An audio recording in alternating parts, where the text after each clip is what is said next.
माझी स्वतःची गाडी उद्याची सेना भवनच्या खाली उभी राहिली आणि मी गाडी देऊन बसलो तर माझा ड्रायव्हर तोंड करून एवढं गाडी देऊन बसायला एवढं तोंड करून उभा.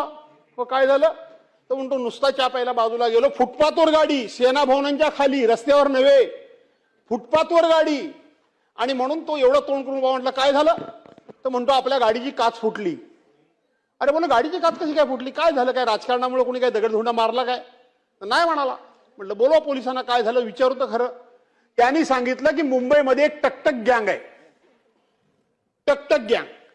त्यांनी बरोबर त्या सीसीटीव्ही मध्ये मला काढून दाखवलं, सगळे पोलीस आले अशी जी सीसीटीव्ही मधून काढून दाखवलं. त्यांनी गाडी बरोबर हेरली. मुश्रीफ साहेब फुटपाथच्या पलीकडे गेले सेना भवनाच्या तिकडून, आणि तिकडून जसे पूर्वी आम्ही डेलकी त्याला म्हणायचे, बेचकीला दगड मारायचो आपण तो पक्षाविषयांच्यावर. काय